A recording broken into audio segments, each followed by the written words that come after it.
This video is sponsored by War Thunder.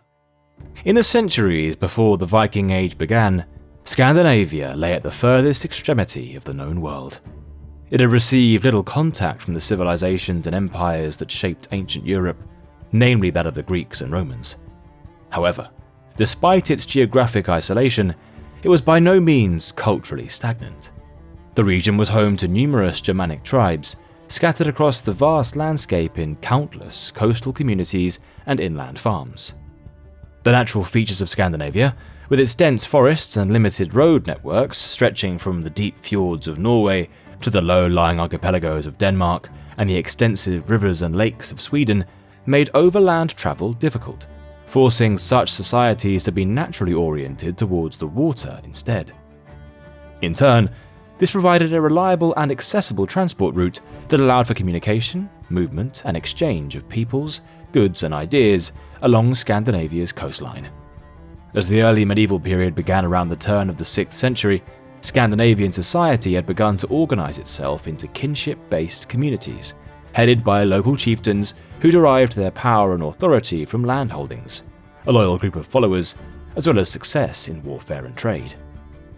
Political power was fragmented and widely decentralized amongst the region's local elites, who competed fiercely over what little agricultural land and resources were available.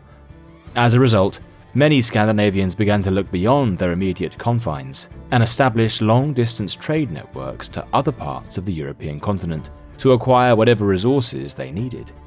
Together, this combination of political fragmentation, scarcity of resources, and an outward-looking trade base created the conditions necessary to bring about the start of the Viking Age.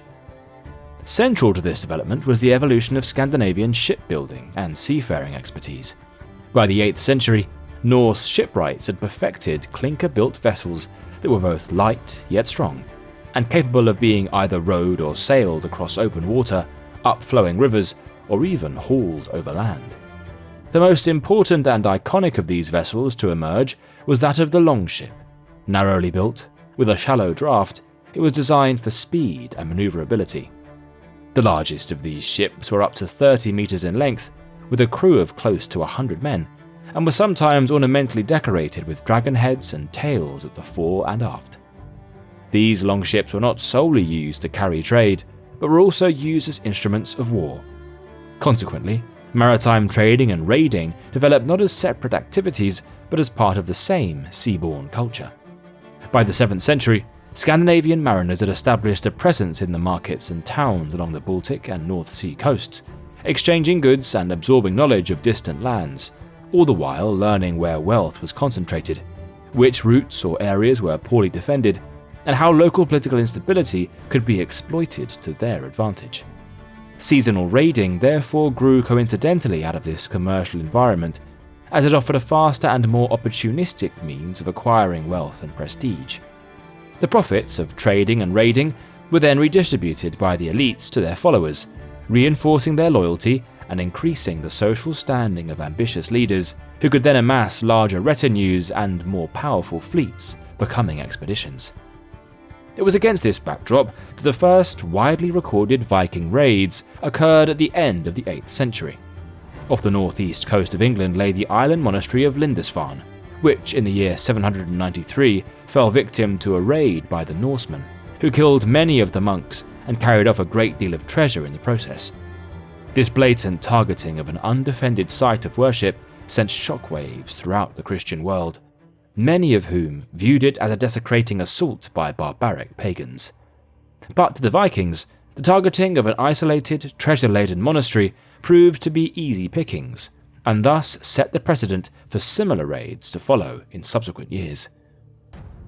Throughout the 790s and into the first decade of the 9th century, Viking raiders struck other island monasteries and coastal communities around the Irish and North Seas. These early attacks were at first purely seasonal, with the longships setting sail in the summer to raid and plunder, before returning home for the winter. These coastal raids were so successful and lucrative that the Vikings soon moved on to targeting even larger and wealthier sites further inland by sailing up Europe's great rivers. In the year 845, 120 longships sailed up the Seine, sacked the city of Paris, and only left after being paid a large ransom. Similar cycles of raiding and demanding payment to leave were experienced elsewhere along the rivers of the Loire, Rhine, and Thames during the mid-9th century. But in the year 850, the Norsemen began to evolve their tactics further. That year, the Vikings overwintered in England for the first time, creating a more sustained presence that could exert greater damage over a wider area than waterborne raiding could achieve alone. Ireland had already seen such bases develop a few years earlier after the Vikings sailed up the River Liffey and established a fortified ship enclosure, known as a Longfort, on the shoreline, thereby laying the foundation of what would become the city of Dublin in the year 841. The Viking presence in the Irish Sea region would intensify significantly in the following decades, with other towns such as Waterford, Limerick, Wexford, and Cork also being founded. But the Norsemen did not simply confine themselves to these coastal enclaves, for they also assimilated into local Irish society and politics. Alliances were formed between Irish kings and Norse warlords, which over time led to marriages and families forming between the two groups. They adopted elements of each other's language and customs, which gave rise to the Norse Gaels, who dominated the maritime zones around Ireland, as well as into Scotland.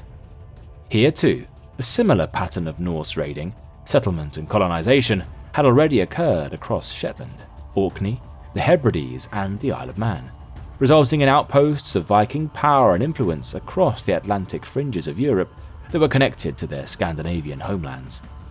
But it was not only in the cold seas of northern Europe that the Vikings were forging a presence during this time, for they also began to venture further south. Viking raids were recorded along the coasts of Iberia, North Africa, and even into the Mediterranean during the mid-9th century, with cities such as Lisbon, Seville, and even Pisa experiencing attacks. These sporadic raids continued on and off across much of coastal Europe for years, but in 865, another profound change in Viking ambitions materialized. On the southeast coast of England, a large Norse fleet landed in the autumn of that year. But they did not come to raid and plunder, they came to conquer and settle the land for themselves.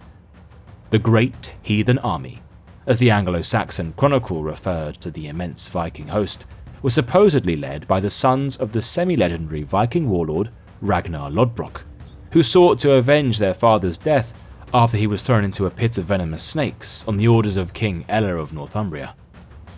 Whatever the truth of the legend, a large Viking army soon began marauding across eastern England, with York falling in 866 to become the centre of a powerful Scandinavian realm known as Jorvik.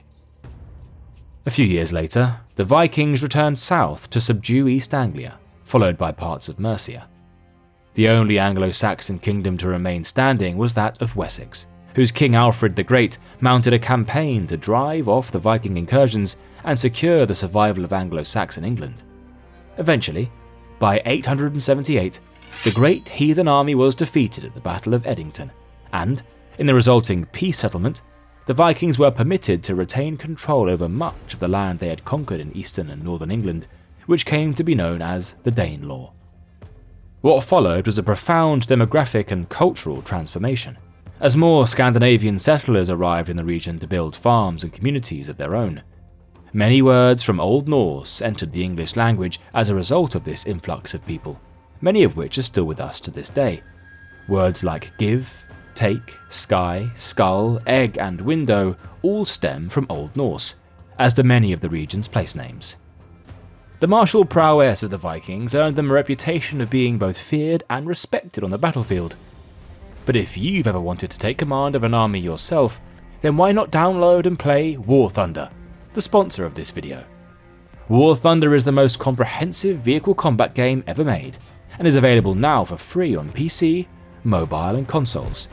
Take command of over 2,500 tanks, planes, helicopters, and ships from 10 major nations, ranging from biplanes and armoured cars of the 1920s to the fighter jets and main battle tanks of today. Immerse yourself in the intense combat of War Thunder, where incredibly detailed vehicles, realistic graphics, and authentic sound effects place you right at the helm of the most powerful war machines of our time.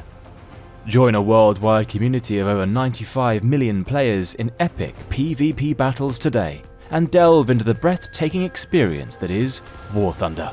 With an unmatched wealth of high-quality content to discover, there's simply no game better suited for fans of military history. One feature that we particularly like is the game's sophisticated vehicle damage models, which intricately show individual components, like engines, fuel tanks, weapons and crew, all of which are susceptible to damage from enemy fire, just like their real-world counterparts. We'd recommend War Thunder to anyone with a fond interest in history, as you can get as close as virtually possible to taking command of a genuine historical war vehicle, which you can customize with countless camouflages, historical markings, and decoration options. Play War Thunder now for free by using the links in the video description or pinned comment to sign up. New players and those who haven't played in 6 months will also receive a massive bonus pack only for PC and consoles that includes multiple premium vehicles, the exclusive vehicle decorator Eagle of Valor, 100,000 Silver Lions, and 7 days of premium account. Available for a limited time only, so don't miss it. While these struggles were playing out in the west, the Vikings were also expanding eastwards across the Baltic. Swedish Vikings, often called Varangians, developed trade routes through the river systems of Eastern Europe that linked the Baltic to the Black and Caspian Seas. Furs, wax, honey, and amber from Scandinavia travelled southward in exchange for silver, fine cloth, and luxury goods from as far away as the Mediterranean and even Baghdad. Just as their counterparts had done so in the British Isles and parts of Western Europe, the Vikings who sailed eastwards to what is now Russia, Belarus, and Ukraine assimilated with the local population and embedded themselves within the political structures of the region to form mixed Norse-Slavic communities. In the year 862, a Viking leader named Rurik established rule over Novgorod, and later, one of his followers named Oleg seized control of Kiev in 882, thereby laying the foundations of the Kievan Rus state, which would be a formidable power base across much of Eastern Europe over the next 4 centuries. The Vikings who traversed these eastern trade routes also came into contact with what was then the largest and wealthiest city on earth, Constantinople.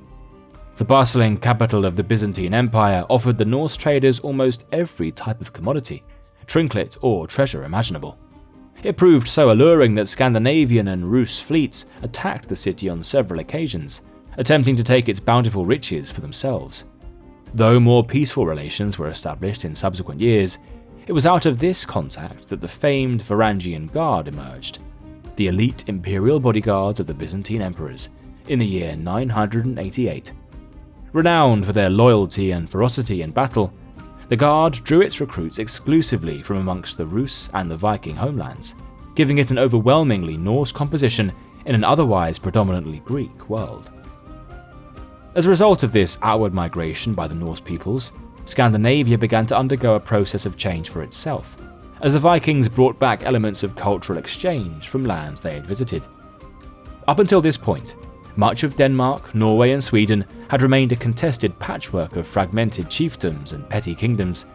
They were nevertheless united in some cultural aspects, sharing a set of mutually intelligible dialects that together formed the Old Norse language, as well as worshipping a pantheon of gods that made up the Old Norse pagan religion. Deities such as Odin, the god of wisdom, poetry, and war, and Thor, the god of thunder, strength, and protection, were part of a wider natural world comprising various other gods and goddesses, as well as a plethora of mythological creatures, including elves, dwarves, and trolls. Although some of these beliefs, myths, and legends were later preserved in the writings of the Norse sagas, the decentralized and fragmented nature of the Viking world began to undergo a process of political, social, and religious consolidation as the 10th century advanced, with Christianity making inroads into Scandinavia and sovereign kingdoms forming in its wake. Denmark was the first to undergo this transition. Royal power had already begun to coalesce around the end of the 9th century, but it was only with the emergence of Harald Bluetooth in the mid-10th century that this process accelerated and Christianity was formally adopted, resulting in Denmark emerging as the first recognizable medieval kingdom in the region. Contrastingly, Sweden was the slowest of the Scandinavian regions to centralize. Throughout the 9th and 10th centuries, power remained divided between competing regional groups, and Christianity only gained a foothold amongst the ruling elites around the turn of the millennium, when Olaf Skotkonung became the first baptized king and issued Christian coinage. Yet, both royal and church authority remained limited, and it would take another 150 years before Sweden finally emerged as a unified Christian kingdom. Norway's path to statehood was more violent and far less stable. According to tradition, the Battle of Haversfjord in the late 9th century marked the unification of the country under Harald Fairhair, although the historical reality suggests a far more gradual process. Throughout the 10th century, power shifted constantly between rival local rulers, and conversion to Christianity was widely opposed.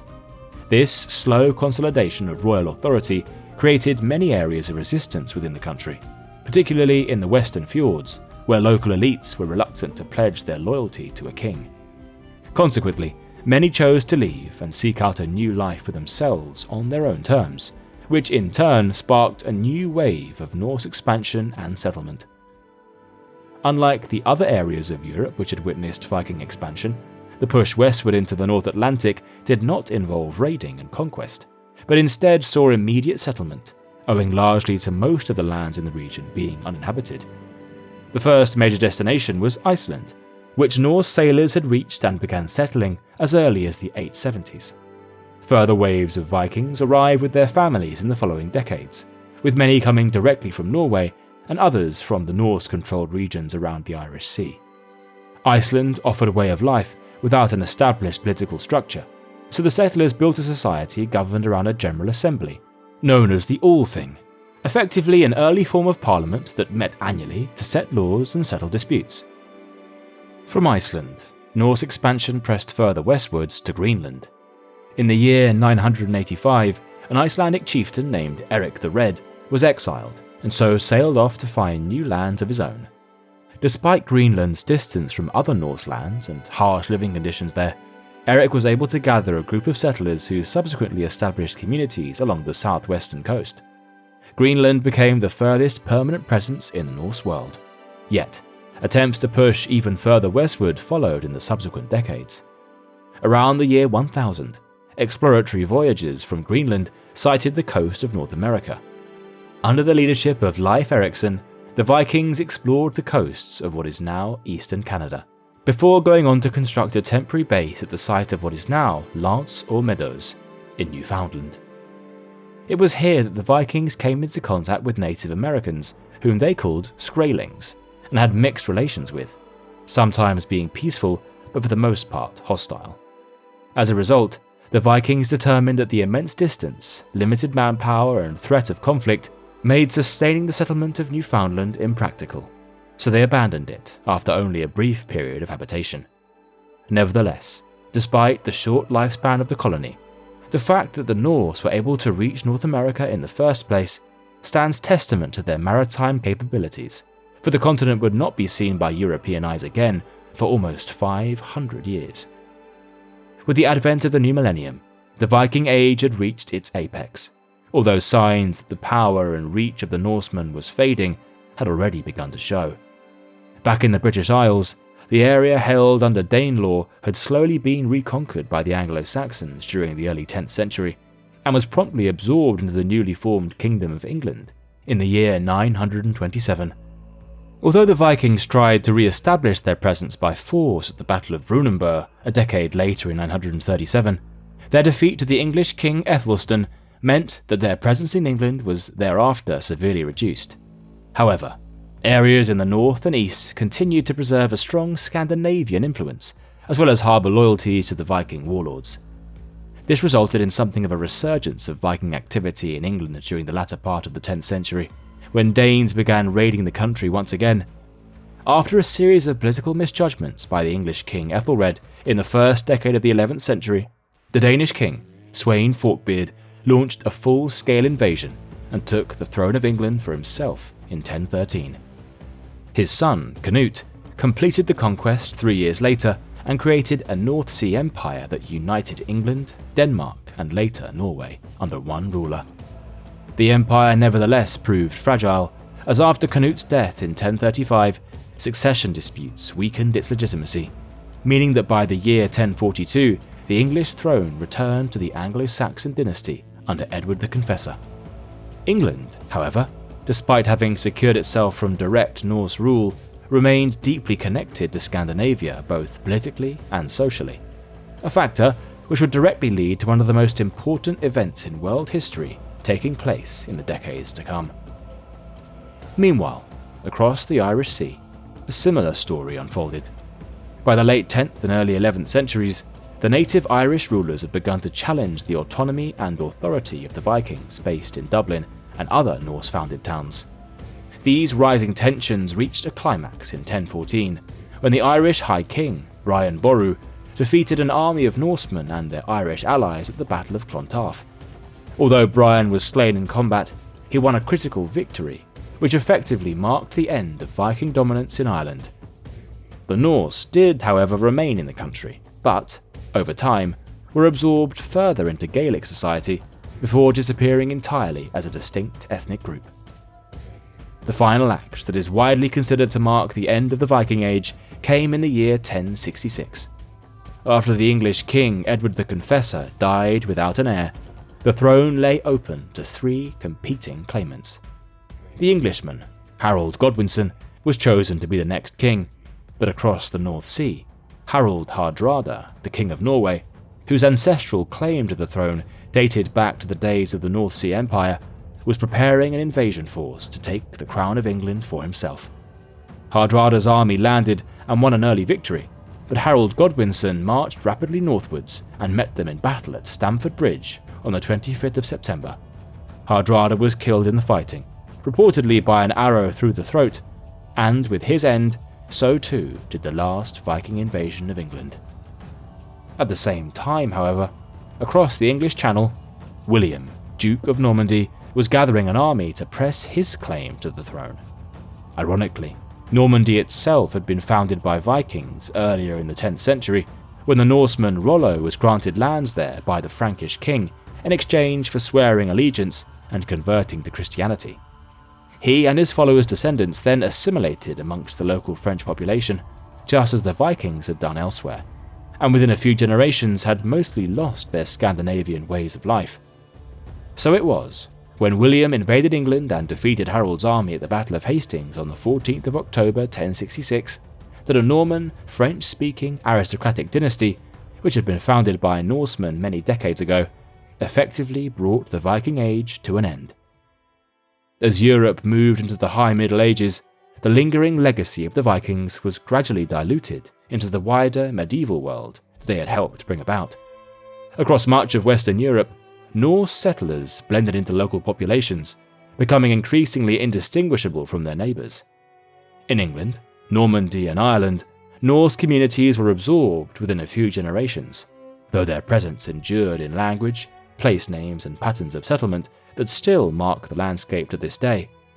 In Scotland, Viking influence persisted for longer in the Northern and Western Isles, which remained under Norwegian sovereignty for centuries, before being steadily incorporated into the Kingdom of Scotland.